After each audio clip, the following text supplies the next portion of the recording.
Alors pourquoi Song of the Traveler? C'est avant tout un voyage.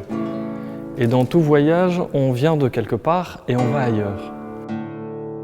On s'inscrit à la fois dans une musique du passé, avec cette voix qui évoque la voix des castrats, qui évoque la musique baroque, et à la fois la guitare, qui est l'instrument le plus populaire du monde, dans une association inédite avec les voix.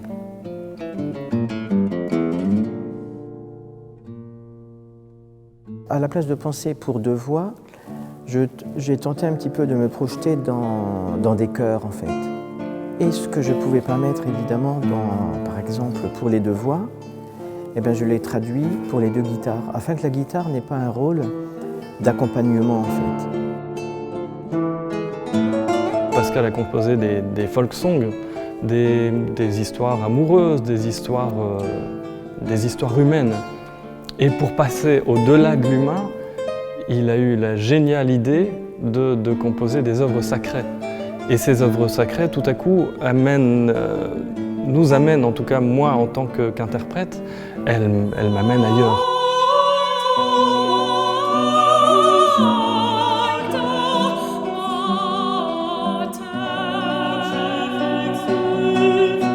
J'ai commencé à écrire ce Stabat Mater Dolorosa. Je l'ai adressé à Bertrand Dazin en ignorant qu'il était l'héritier musical de James Bowman.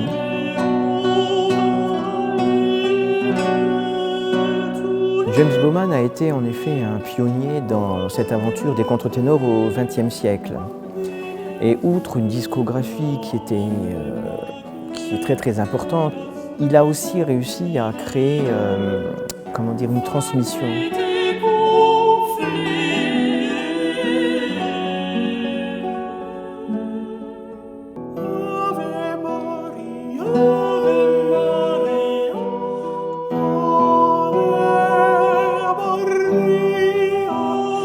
Je suis invité par Bertrand. Bertrand m'a dit Pascal a écrit une chose pour nous. Et Bertrand m'a téléphoné.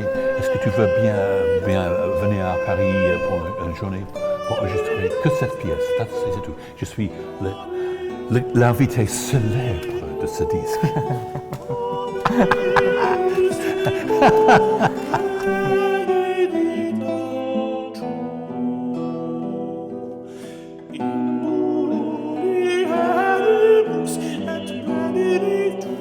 Il y a quelque chose là qui se produit de totalement étrange, une sorte de fusion, et qu'on ne peut pas expliquer puisque ça relève de ce côté de transmission qui est magique.